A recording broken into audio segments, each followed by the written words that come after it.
Hey, it's Pastor Rob. We're back here again, back with Dr. Scott Bruce, and I'll let him introduce himself in just a second. But we're here to dig into another film and to look at the film and to kind of explore it through that worldview lens, asking Mhm. ourselves some of the questions as Christians when we view films. How do we make sense of them? How do we evaluate them?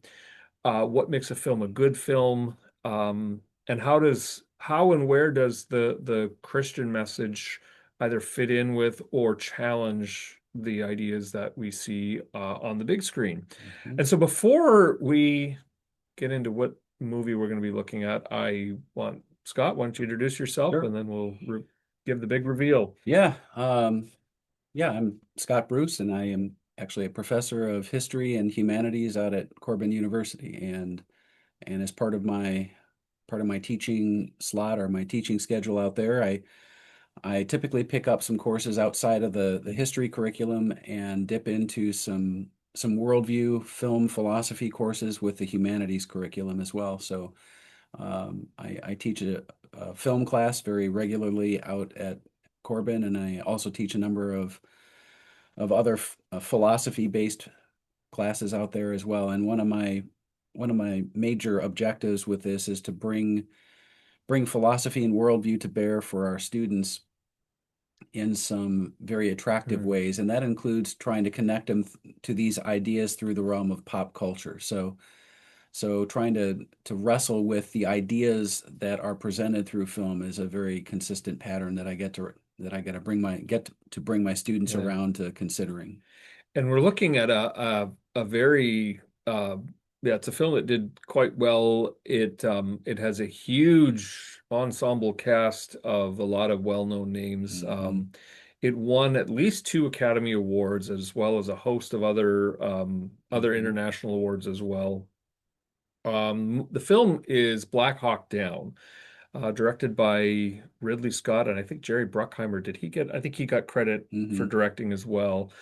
Um, Music Hans Zimmer as well, and yeah, I won't try to get into all the names of the people who star in the movie because it's a long list. Why don't you start by telling us, at least maybe you want to name a couple of the people who are in the film that stand out, and then we can maybe Yeah, unpack the plot. it's a very lengthy cast, as is normally, when you see a lot of war films, you'll Hmm. you'll have a pretty lengthy cast. I mean, if you go back to the films of films of the 50s and 60s and 70s dealing with World War II, for instance, you'd have, a cast of like 15, 20 different Hmm. major actors who are playing the soldiers and their commanding officers and all the rest. So that's pretty consistent, and we certainly see that here. Um, and I mean, the character that I think probably gets the most focus throughout the film, and critics sort of regarded him as the primary character, is a guy named Sergeant Eversman, who's played by Josh Hartnett in the film. But the other character that I think has over time, even when the film was released, but over time has gotten an equal amount of attention, is a special operator, a Delta operator named Norm Hooten, Hmm. is nicknamed Hoot in the film, and he's played by Eric Bana. And I like these frameworks because it brings the Rangers together with the special operator crew of the Delta Force, brings them both into focus because they were part of this joint military Hmm. operation under JSOC, which is the acronym in the United States military for Joint Operation Command Units of this kind. And I like the characterizations. I will just say in passing, I think they did a lot of really good homework because they were Hmm. portraying an actual event in October of Right. 1993 in Mogadishu in Somalia, and it's actually really an important bridge event for American foreign policy at the Hmm. time. And so I think Ridley Scott and the screenwriters and his cinematographer, everyone involved with this project, went out of their way to make sure they were very careful and very deliberate with how they were presenting each moment of this famous fight that occurs Hmm. in Mogadishu during October 3rd, 1993. Yeah, and so we'll I think that's it's important to kind of look at, you know, anytime you look at a movie based on real events, it's always, I think, a good question to ask, how accurate is it? How well does it measure up? And we'll come to that in a minute, but I think it is important just, yeah, at the outset to name that, or to acknowledge that it was based on a historical battle in Hmm. Mogadishu, trying to capture one of the top generals and to extract him, and then things go wrong, and then you've got Marines and who are stranded essentially behind enemy lines, and the plot of the movie is, again, it's not a complicated plot. It's essentially, how are they going to rescue these fallen, or these soldiers behind enemy lines? And Hmm. you know, in the end, I don't think I'm spoiling anything by saying that in the end they are rescued, but it's kind of a Pyrrhic victory in that Hmm. the losses were so heavily that it's hard in some ways to feel good about the outcome, Hmm. even if the mission eventually was successful. Um, let's I think I got the basic plot line. Is there anything that you'd add to that in terms of what the movie is about, the storyline? That's obviously a simplified version, but Um, what else would you add to well, you that? know, so this is something that I spend some time in when I'm teaching my American Empire class. We talk about the Black Hawk Down incident, which is typically, in a historical sense, it's referred to as the Battle of Mogadishu, Hmm. and it takes place October 2nd and 3rd, 1993. And I think it is important to think about that moment in time. The Cold War has has just ended at that point in Hmm. history. By 1991, the Soviet Hmm. Union had technically fallen. Europe has been reshaping itself in the wake of the Soviet Union's collapse. Hmm. And we no longer have this bipolar world where it's the United States and Hmm. its allies versus the Soviet Union and its allies. What we have at this point in time is a very, quite an extreme reorientation when it comes to um, projections of power. And Hmm. the United States is at this moment in time emerging from, this long reality of the Cold War, only to discover that in some ways the world without the Soviet Union, the world that has changed, is much more difficult of an environment Hmm. because at this point in time the United States is the lone superpower in the world. Hmm. China has not been and China has not been on the upswing quite yet. So it really is at this point in time when the United States is viewed as the responsible power, and when just about any and every conflict breaks out across our world at the time, many would perhaps put in a call, so to speak, Hmm. to the United Nations. But more often than not, the United States was viewed as the prevailing power Hmm. that would be depended upon to intervene in any Hmm. number of events. And we begin to see that happening in the 1990s. So this is very early on. This is just after the 92 presidential election, which Hmm. brought Bill Clinton to the White House. So it's during the first year of the Clinton Hmm. administration in 1993. And so that framework really is important because what we see here are these little fireworks, these little situations that spring up across our world in the 1990s. The question becomes, does the United Hmm. States have a responsibility to dip into these scenarios and try to help resolve these little fires and put them Yeah. out? Well, and this was a big one. I mean, I think there was something like 300,000 Somalis that had Hmm. either been killed in war Hmm. or were dying due to the famine that was Hmm. caused by the hunger, Hmm. or the shortage of food caused by, you have the warlord, taking all the food for Right, himself, and so right. this was a massive crisis, and like you say, it was just kind of like, we need the United States to go in, and yeah, Hmm. okay, we've got the United Nations there, but really, we need the power of the United States Yeah. to come in and do something. And that becomes important as we look at one of the kind of the questions behind the movie of, when is it right and appropriate to intervene in a foreign Hmm. conflict, which we'll come to that question in a couple minutes. But I think you're right. That context is that actual real world historical context is important because it frames that question, right? Hmm. Without that context, it becomes a very reductionistic question. Like, well, United States should never get involved in war because Yeah, and this shows that there's some complexity to that. very much.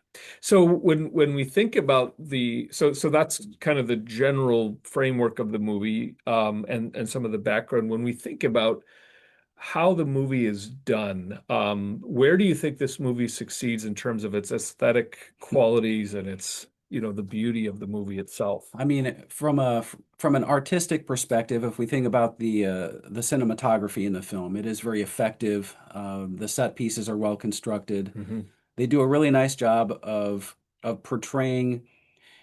So I guess I would say it this way. This is an intimate film. This is a film that doesn't spend a lot of time with grand strategy. They deal with the grand strategy with the prelude to the film, really, Hmm. and then it's all about the moment. And so what you're doing is you're introduced to a very chaotic environment in Mogadishu itself, and you're introduced to soldiers at the um, at the platoon level essentially. Hmm. And so the Rangers, the 75th Ranger Regiment and the Delta Force operator. So for those of you who do not know, Delta Force is a special operations group. It has a slightly different objective than, say, the United States Navy SEALs. A lot of the time, Delta Force is used for hostage recovery, for Hmm. instance, and they are put into some very complex environments, and they may not get a lot of attention in our world, but they kind of like it that way. There's an ongoing joke with Delta operators that the Navy SEALs are perhaps maybe buying into their own fame a little bit too much. It's like they're always ready to write a new book and create a new movie contract about Navy SEAL operations. So the Delta Force guys are top secret. They are one of the most elite special forces operation groups on our planet. And so you have a sense of who these guys are. You actually there's enough character development Hmm. that you care about their experiences, and I think that's a very healthy set piece as well. And I really do I like that the film is wrestling with humanitarianism and the United States military's role in trying to support humanitarian causes, because the United Nations in the film, they have attempted to bring in food aid Hmm. shipments to to Somalia in the wake of this horrific famine. I mean, Hmm. and yeah, the when it was all said and done, by 1994, I think by mid 1994, I think the casualty figures were up around Yeah, 425,000. horrible. So just an absolutely horrific environment. And what made it 1,000 times worse is that these warlords in Somalia, these Somali warlords, were battling for control of the country in the midst of all the Yeah. chaos. And one of the worst of them was Mohammed Farah Aidid, and his lieutenants were seizing the food aid shipments from the UN Hmm. and then sort of holding things hostage, right? So Right. they were only allowing the food to get to all the suffering people if they would, you know, give them their loyalty Support the or support regime the and regime or yeah, yeah, whatever it right. was. And unfortunately, this is a very complex situation for not only the United Nations, but the United States. So the Rangers and the Delta Force guys were sent in there to sort of monitor the situation and to be available if their services were required.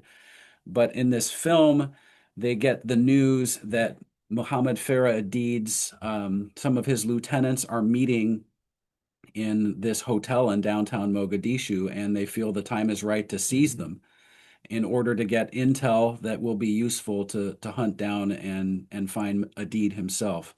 And that's really the very narrow structure of the film, trying to find find those guys and bring them in for questioning. One of the things that struck me about the way that the movie was filmed I mean it's an urban landscape, Hmm. and it very much has the feel of a third world, urban environment. It feels jarring and confusing. I mean, you get the sense, because it must have been. I mean, this was one of the first major urban wars Hmm. conducted by in real world. But the way that the movie just, you can't keep track of where you are geographically as you're watching the movie. And of Hmm. course, I think that's intentional. I found out that this is just a small thing, but I think it's kind of effective. While they were filming the movie I think it was in Morocco, I think is where they filmed Hmm. it. They were having a problem with all these stray dogs coming onto the set. And after a short bit, Ridley Scott made the decision to keep them in because that's very realistic. And so you Hmm. get these details. I thought the music, Hans Zimmer is the composer, Hmm. and the way that he uses, I mean, the music has this sort of African feel to it. It's got Hmm. a lot of rhythm, and then sort of this haunting sound to it. And so, yeah, it has this real effective way of, I mean, it's a haunting scene, but I thought the music Hmm. comes out exceptionally well. One more thing that I noticed, and then we maybe move on, but near the end of the film, the timeline, you're now like early morning, like 5 in the morning, something like that, and the way that the camera lens almost has it so that you're looking at it through a green tinged kind of Hmm. lens, which of course gives you the feeling that you are there looking through an infrared Hmm. goggles watching all this unfold. And so they use kind of the lens that makes you feel like you're on the ground amidst the chaos and the confusion. And Hmm. so it really draws you in that sense. I found it to be yeah, I thought it was exceptionally well done. Anything else I missed in terms of just the aesthetic quality of the film? Well, I do like that, similar to what David Lean did back in 1962 with Lawrence of Arabia, Mm, hmm.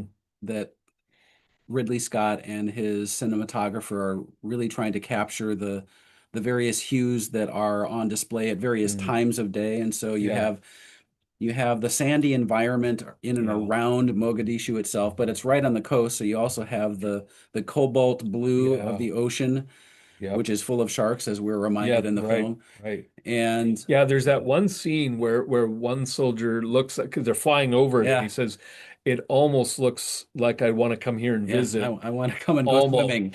Right. And it's that kind of, and I thought that because that comes up a few times in the movie, that contrast Yeah. between the horrors of war and yet the beauty of the ocean. But Hmm. even the ocean is, Hmm. a dangerous place. So Very. yeah, yeah. So yeah, it brings in, they were very careful with the cinematography. I mean, Hmm. obviously with the brightness of midday, you have, the reflections off the water and off the sand. So you have the brown and tan hues with Hmm. the desert and with the buildings in downtown Mogadishu. Yeah. You have the blues, you have the blue sky overhead. And then when everything fades to black at night, then you're going to rely on much more militaristic Hmm. framing because you're going to be looking at the soldiers themselves who are using their night vision, Yeah.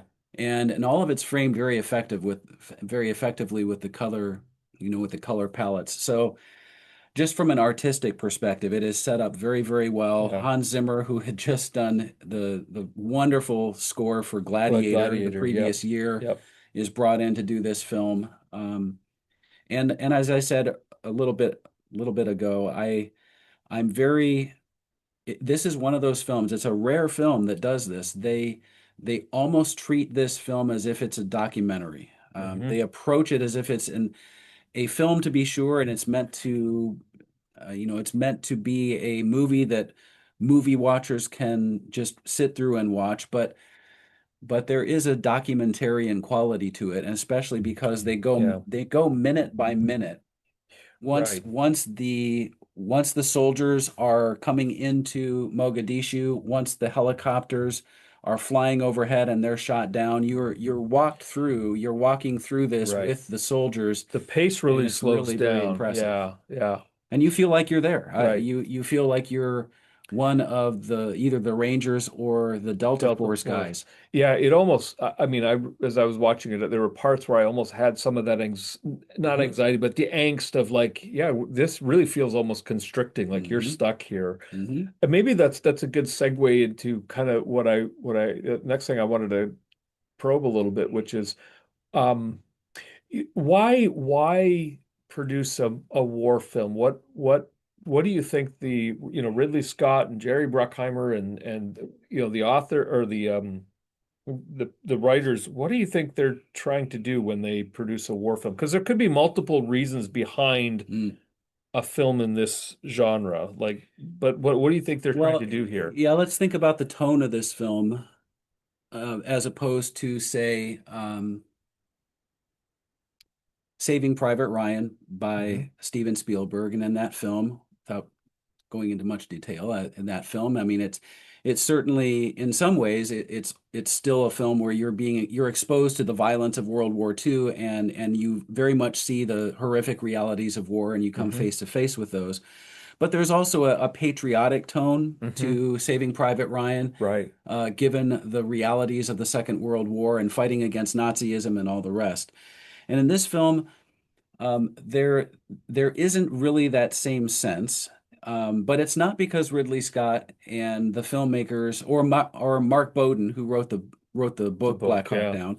It's not because they don't believe that military service and that the Rangers and the Delta Force guys are bad dudes. It is actually more interested though in approaching the nuances and the confusion and the chaos of modern Right. warfare, Right. and positioning that with some questions about can can the chaos of modern warfare, can we still question, can we still offer some, well, can we still make observations about Mm, the justice of these causes? Is it just for US military personnel to be in Somalia in October of right. 1993? I think the argument, for starters, that the just war argument is that, especially in support of a humanitarian cause like food aid by the United Nations, that initial construct is thoroughly just. But the other question becomes, all right, now when the film starts, when the actual mission parameters are breaking out, then the film is oriented around seizure of Somalis, Mm, the servants of the Somali warlord Adid, at this hotel in downtown Mogadishu. And right off the bat, as soon as that decision is made, one of the questions that everyone watching the film is kind of asking themselves is, okay, well, if you're going to put American forces into that chaotic environment in Mogadishu, it's not going to be a simple in and out, most likely. hmm. And moreover, what about all the civilians in and around Mogadishu itself? You may have the warlord and all of his servants in there who are dangerous dudes, but you also have a lot of Right. innocent men, women, and children who are on site who are just living in the urban center of Mogadishu. Yeah, And and that's a right. And complicated it's not environment. it's not as simple. Like, you've seen those, I don't know if they're real or not, but those when you see police training, Yep. they're walking through this fictional town, and then the bad guy will pop up and they've got to shoot, and then the mother pushing the baby carriage. Oh no, don't shoot that.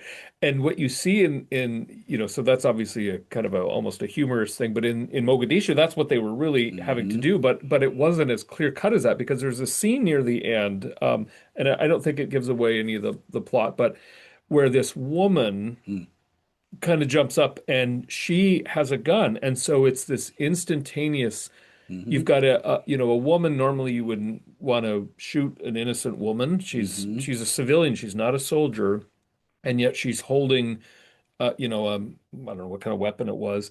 And the American soldier yells, don't you dare. And he's faced with that question, do you shoot an innocent, civilian woman?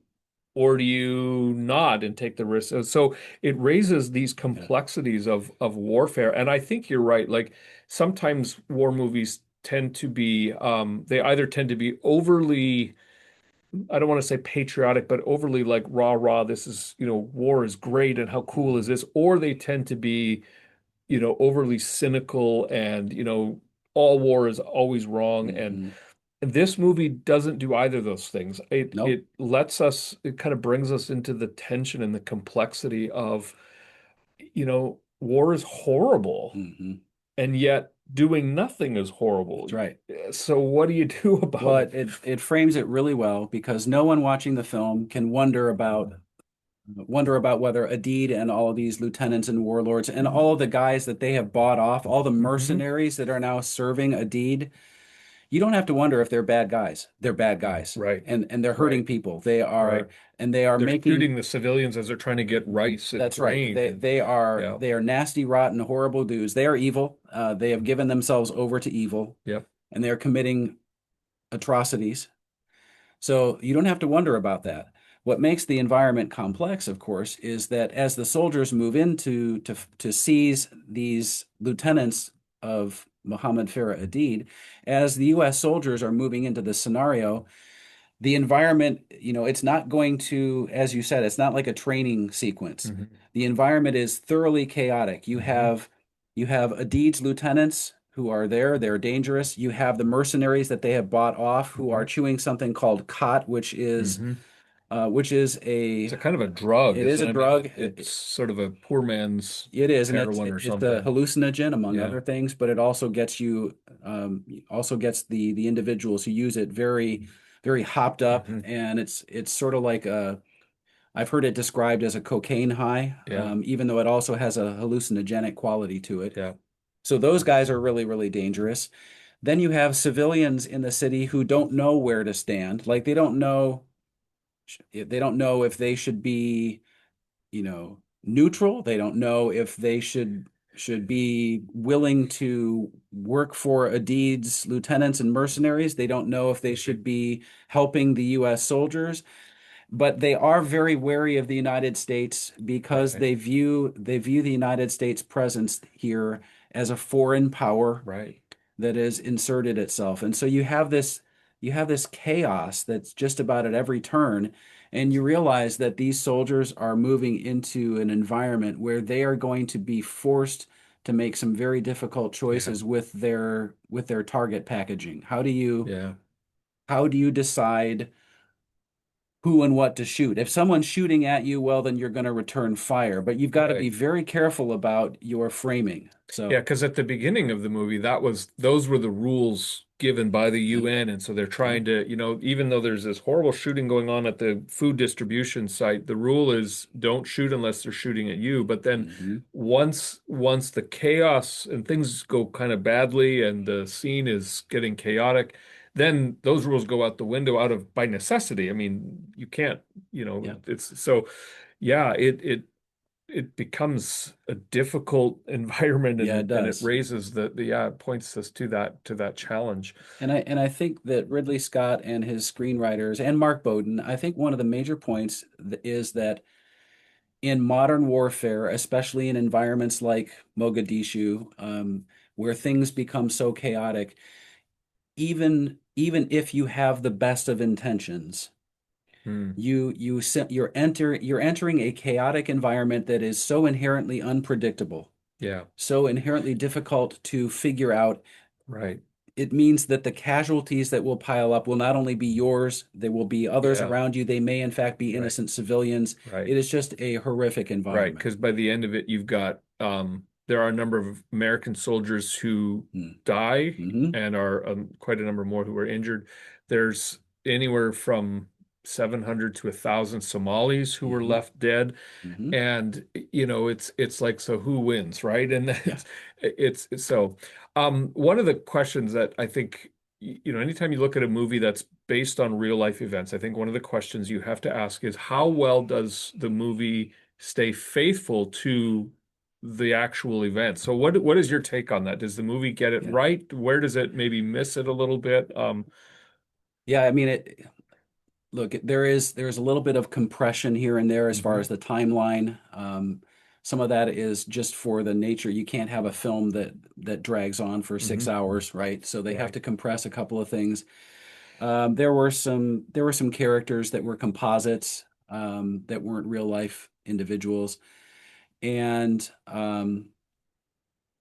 they were, they didn't dig into some of the realities regarding regarding some soldiers who were captured and taken hostage. I think of Hmm. Right. the downed helicopter pilot, Mike Durant. Hmm. So, his story is sort of told, but it isn't told in the right sequencing and detail in some respects. So, yeah, you have to expect some of Did that. you did So, you feel that? So I wondered a little bit about that because in some ways, yeah, that could have almost been a whole mm, film or at least a major subplot on its own. right. Essentially, what you have is the pilot of the helicopter who's taken captive. He survives Hmm. the crash and he's then kind of taken into a, barrack somewhere or whatever, Hmm. and he's questioned. But it didn't seem they did a lot with that. It almost felt like there was this major thing going on. You've got a POW behind Hmm. enemy lines, and yet they kind of just touch on it here and there. Did you feel that, or was that, do you think, handled well? What do you? Well, I was just I think they curious. wanted to deal in that the way it was constructed. I think the decision was essentially to address, to at least bring Mike Durant's situation Hmm. into into the Yeah, story, but they knew that if you went down that rabbit trail too far, right, it would almost be a complete subplot right. that you wouldn't be able to follow. And their main focus was to try to deal with the broad chaos Yeah. of the Battle of Mogadishu. And what I really like that they did is they were this is one of the better parts of the film, and it is absolutely accurate. Two Delta snipers, Gary Gordon and Randy Shutgard, volunteered to be set down by a Mm. Black Hawk Hmm. helicopter and to go and try to defend the crash site where Durant was located, because as obviously the film title suggests, Black Hawks are shot down by the rebels that are the mercenaries that are Hmm. serving a deed. They have these. They're called rocket propelled grenades, RPGs, Hmm. and they shoot at the tail fin of the Black Hawk helicopters, and they're able to bring two of them down. Hmm. And once that happens, it destabilizes the entire combat environment, because all the rebels in the city are going to rush toward those downed helicopters and finish off the crews Hmm. and make it a really horrific situation. So that is shown in the film. And when Durant's Black Hawk goes down, these two Delta snipers beg for permission. Well, they request permission Hmm. to be set down and to Hmm. try and at least guard him until they can all be extracted together. But I it's actually the sequencing there is perfectly done. It's done accurately and well. And both of those Delta snipers were, by the way, killed. Yeah. And actually that's important to note, because I was in college when this was happening. I remember waking up Hmm. on that October morning and turning on the news, turning on CNN, and we were watching the body of one of Yeah. the two snipers being dragged through the Yeah, streets. that was horrific, and the movie did not really portray that, and I think for good reason, Yeah, it right? didn't. That does not make, Nope. there's some things too horrible even to put on Well, it was screen. partially dismembered. And It was yeah, pretty it horrible. was awful. Yeah. Um, so yeah, you're right. It's like if you leave that scene about the guy being captured, if you Hmm. leave that out, people are gonna really have the sense that, hey, you didn't tell the full story, and Right. yet to really focus too much on that would take almost a whole film on its Right. own. So, but I, because I kind of pondered that, and I guess at the end of the day, I come away thinking, in some ways, they're just giving you little snippets into all of the horrors of war. You got, guys being shot and attacked. You've got guys being Hmm. captured. You've got guys being, pinned in behind, surrounded on all sides. And so you can't fully tell every single story in detail, but you get a composite of really what it's all about. Hmm. There were a couple, like you point out, there are a couple of things that the movie had to either compress or to deviate Hmm. from. There were a couple of things that the movie at the time was criticized for. I didn't sense that, at least in my judgment, because one of the things that came out was that, near the end, you get this international force. You get the Pakistanis and you Yeah. get the Malaysian Right. and at the time there was some feeling that they didn't get the credit that they were due. And um, I guess I felt they got credited in the movie. I felt that they were featured, but Yeah. I think that criticism, that's to be honest with you, is pretty lame. yeah, I've heard it myself, yeah. and I just They weren't part of the major battle. They came in um, early the following morning Right. to help get U.S. soldiers out of the danger zone Extract them to the to the stadium. stadium Yeah. where it was in the safe zone, and that's really what happened. So I'm not really sure, Yeah. why anyone was Why all that was upset. Yeah. But you always get that. That's the thing when you do a real life story, you're always going to get people that say, well, it wasn't, it missed this or missed that Right. or it, Yeah. yeah, you're going to get some of that. But so when you look at a movie like this, I mean, we've kind of touched on a couple of these themes as we've been going through. Um, like movies tell a story, but they tell a sub-story as well. Hmm. They wrestle with worldview questions of what's true and what's right and so on. One of the questions that this movie is bringing us face to face with is the question, when is it right? When is it morally right Hmm. to intervene in a war that is not your own nation's war? So there's a scene at the beginning where one of the lieutenants is in this dark room and Yeah. and he says he's captured. He's one of the bad guys. He's been captured, and he says, yes, this is a war, but it's our war. In other Hmm. words, you Americans Yeah. stay out. Right. But on the other hand, you've got mass starvation. You've got innocent people being killed by the Somalis. What do you? Does the movie provide a satisfactory answer to that question? How do we Not fit that entirely. with Christian Not ethic? entirely, but I do think the General Garrison, that quote from Garrison in the film, Garrison's played by Sam Shepard in the film, Mm, and Garrison later talked in some detail about his command decisions in mm, Mogadishu, and and he said, if it was merely about um, a civil war where the country mm, was going through a political revolution and there was fighting going on, mm, then he said I don't think the argument could have been made very effectively that the United States forces needed to be on hand. hmm. But of course, it wasn't just about that. It was about mass starvation, and in fact, Right, there was a genocide that right. was going on at the time, and there was no other military power. There was no other military unit available at that moment in time in northeastern Africa to deploy to that region. Hmm.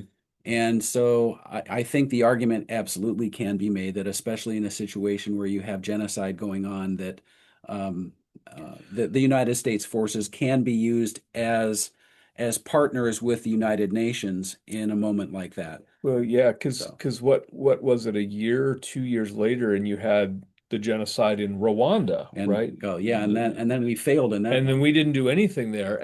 And so you wonder a little bit, did the lessons of Mogadishu lead to Hmm. inaction in Rwanda? And I think the answer is yeah, that I can tell had to you have for played sure they into did. it, right? And Yeah. and yet so it is one of these, the ugliness of war is such that whatever you do, there's no winners in it. I Yeah. mean, there's, you Well, know, that's one of the reason. I mean, it's one of the things that I teach about, and I can tell you that there have been some declassified pieces of this, and one of the reasons that the United States did not go into Rwanda in 1995, um, 1994, hmm 95, was because there was a bit of a deterrent, right? So the hmm deterrent was the experience in Mogadishu up hmm in Somalia in 1993, and that just exploded in our faces. There were a right, bunch of deaths, and we took a lot of heat right, in the global community for the casualty figures in Mogadishu, and our response was sort of like, well, of course we didn't want those casualties, but this whole thing blew up on our faces. It yeah. became a horrible, chaotic combat environment.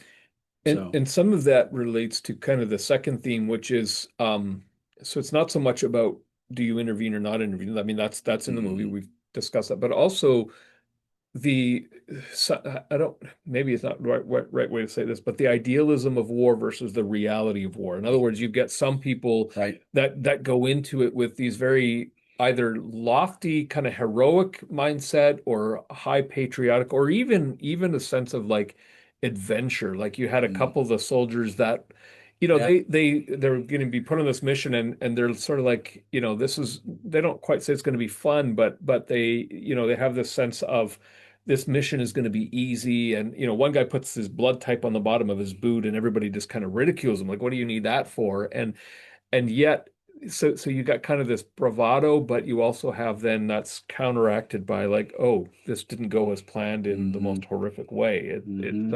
So it's that contrast between the idealism and the realities of war that stands out. Yeah, I think this film does a really good job, especially of modern warfare. And this isn't this film portrays the realities and consequences of war quite well, in my opinion. And this is not, this is not the Middle Ages. This is not knights in shining armor galloping off for, Right. galloping off to war, returning as heroes with women, throwing flowers Yeah. at them in the streets. This is modern warfare, which has, with all the destructive capacity of modern weapons at their disposal, with environments like Mogadishu, Mm, which is a black market, yeah. one of the biggest black markets for weapons in the world. Mm. It's just a very dangerous place. Just if you're watching this today, don't make any vacation plans to go to Somalia right now, because it's just as chaotic It, there as it was in yeah. 1993. So, So how as Christians, I mean, from a Christian worldview, how do we answer that question? mm, When to go to war. Now that's obviously we're nearing the end of our time here, and centuries have passed. The church has answered that question, Augustine's just war theory, that mhm. but what are your thoughts on that? How do we Well, so evaluate just that? war theory is one of the major things that we have to work through. And so my specialization as a scholar is dealing with war and diplomacy. So as a historian, that's really what I spend most of my time doing. So just war theory is kind of where I spend an awful lot of my time. Hmm. And when we work through just war theory, we ask questions about, whether it's a just cause, whether it's a right intention, whether the objectives of the combat environment, Hmm. the objectives of the strategy at hand, whether those will actually produce a better geopolitical environment for those in these territories. There are a lot of questions that you work through. This would be a very long Hmm. conversation Yeah, to yeah, go yeah. through all the just war principles, but I think they're essential. This particular film, it leaves us with questions about, um, the difference between right intention, which I think was there in the film, Hmm. versus a realistic assessment, a realistic appraisal Hmm. of the costs of putting U.S. forces into the middle of a hornet's nest like Hmm. Mogadishu in October of 1993. I don't fault the command decision by Garrison through the lens of right intention. I don't think that that's Right. correct.